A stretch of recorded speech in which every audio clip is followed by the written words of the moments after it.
It is an ironical thing of our lives, that in our lives we take language as just a medium whereby we convey or receive our message to a listener or a reader. Well, the thing is correct in itself and it is the function of a language, but today, the thing that I am going to share in this video is interesting, cause how our life is going to be has hardly 15 to 20% contribution of all other factors, and 70 to 80% contribution goes to just this factor, that how your language is. And here I am not talking about any particular language, and nor I claim any language superior or inferior to any other language. I just want to say that whatever you achieve in your life, your way of talking has a great contribution in that. But when we hear this fact, then though we agree to it, but somewhere it comes in our mind, that how possibly it could be such a determining fact about our life. So I would share with you an incident that certainly belongs to ancient time, but is not a fictional story but a true story that happened long ago. Once upon a time, at a monastery, hundreds of disciples lived to learn meditation, and 2 of those disciples were habitual of smoking. Now, all of us know that smoking is certainly a negative habit, and especially being a disciple, and also their mentor was a very experienced and strict man. Once both of them decided to entreat their mentor about allowing them to smoke during the daytime, which was fixed for all the disciples for introspection. Both of them were hoping that during the free time they may get the permission from their mentor to smoke. So, first of all, one of them approached to their mentor and expressed his desire to smoke at the same free time which was fixed for disciples to take rest and introspect. No sooner he expressed his desire and the mentor heard his request, it made the mentor up the wall. He was so infuriated that he expelled the disciple out of his room. Following this, after a while, another one of those 2 disciples approached to their mentor and requested him about the same in his own way. After a while, the first disciple was taken aback as he found the other disciple smoking a cigarette unobstructively. He was totally astounded and assumed this as possibly biased attitude of the mentor, that how he was not permitted but the other one was. He also supposed that the other disciple might not have followed the instruction of the mentor and was smoking defiantly without being permitted. Now, as expected, the first disciple approached the second one and asked, "How are you smoking? Are you permitted to smoke by the mentor?" And the second one said, "Yes." Now this response astonished the first disciple even more, and he shared with him the biased attitude of the mentor about him for not being permitted, and about the second disciple being permitted for the same thing.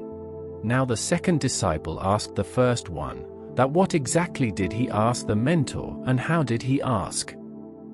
The first one replied, "Simple. I asked if I could smoke during the break given for introspection or not." And the second one said, "Here is when you committed the mistake. I also asked for the permission of the same thing, but my question to him was, can I introspect even when I smoke?" And the mentor replied, "Yes. Anytime you can introspect, even while you smoke." Now you can see the difference in results between both of the attempts. It's very much possible that the one who listens to this matter might find it funny or incredible, but this really happened in history and is not a fiction in any way. An ironical thing in our lives is, most of us do think that the response that is given from another person merely depends on whether he takes that fact right or wrong.